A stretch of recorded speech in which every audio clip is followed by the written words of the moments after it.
అంటే నార్మల్‌గా ఏమైందంటే ఇంతకుముందు పీడియాట్రిక్‌లో అంటే చిన్న పిల్లల్లో మేము కాన్‌స్టిపేషన్ అనేది చాలా రేర్‌గా వినేవాళ్ళం.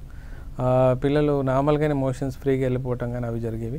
ఇప్పుడు చాలామంది పిల్లల్లో ఆర్టిఫిషియల్ ఫుడ్ అయిపోవటం వల్ల కావచ్చు, లేకపోతే బాక్సెస్‌లో అది ప్యాక్డ్ ఫుడ్ రావటం వల్ల కూడా కావచ్చు.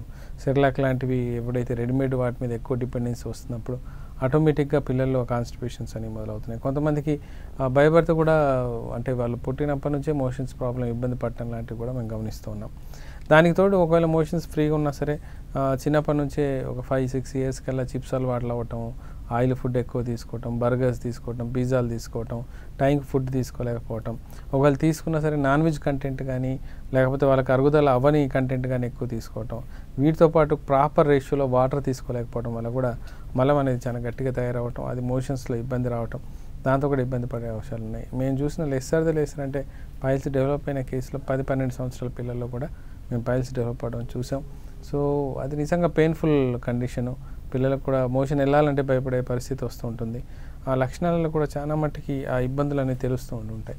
సో అందుకని ఇప్పుడు పైల్స్ అనేది ఓన్లీ పెద్దవాళ్ళలో ఉంటుంది. ఒక 25-35 ఇయర్స్ దాటిన తర్వాతే వస్తుంది. మిగతా వాళ్ళకి రాదన్న భ్రమ కానీ ఇవన్నీ తొలగిపోయాయండి. ఇప్పుడు దాదాపుగా ఏ ఏజ్ గ్రూప్ అయినా వచ్చే అవకాశాలు ఎక్కువగా మనకు కనబడతా ఉన్నాయి.